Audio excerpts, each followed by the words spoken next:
Hey guys, it's your favorite Ethan and Christian here. We wanted to make a video today, still walking through our M.A.R.C.H acronym, and today we're on the respiratory, the R. So just like we do, starting with M.A.R.C.H, we march to help those in need. First is the massive hemorrhaging, so someone is bleeding a lot. Address that first.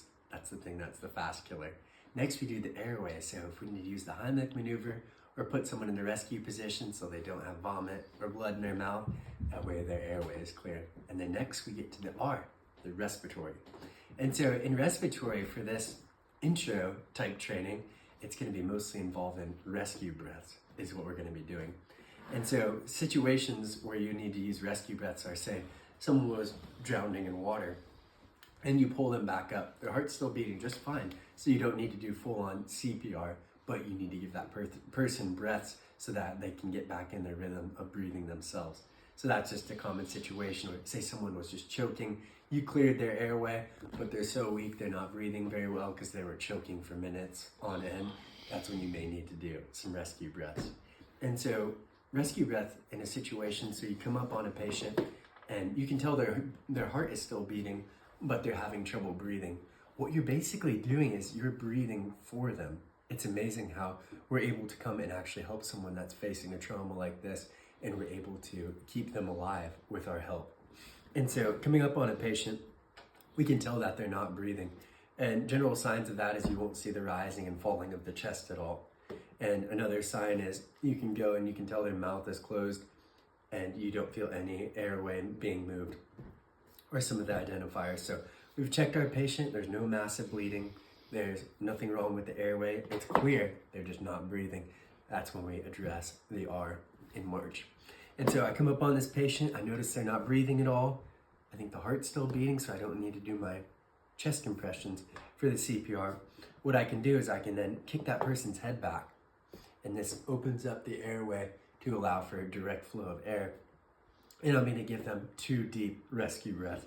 So if you guys watch the chest here as well while I'm doing this, you'll be able to see it rise up. Got that rise, I'll let it fall a little bit.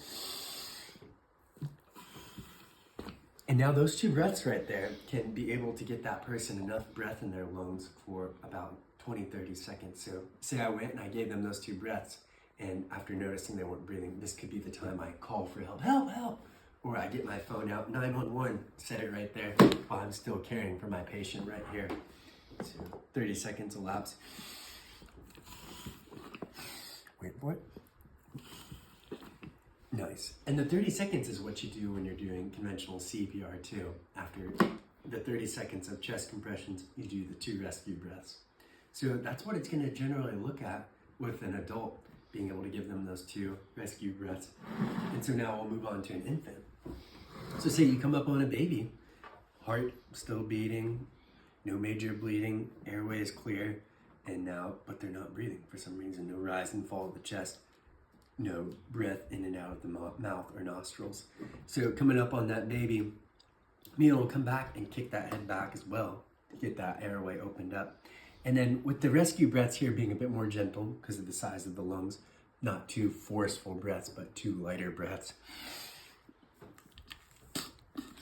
And I made a mistake here. I forgot to show on this first one about the pinching of the nostrils. That was my mistake. To pinch the nostrils when going in for the rescue breath will be able to help get more oxygen down into the lungs. So I apologize for that mistake.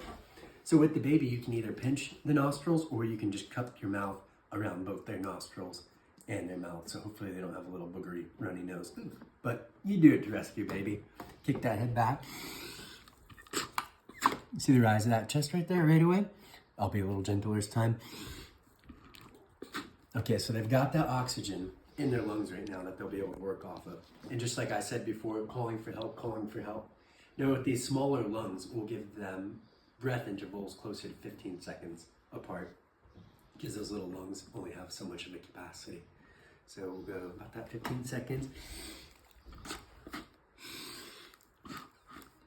Get that baby some oxygen, and hopefully help is on the way to keep this baby alive. And it's incredible what the human body can do, even in trauma at times. If you're able to keep those breaths in a person, you're able to keep their heart pumping, you can keep people alive for several minutes, for tens of minutes, and some people haven't even been kept alive for hours with proper care like that. So that's the respiratory, guys, being able to keep oxygen in the lungs of our patients. So continue training and live the ready life.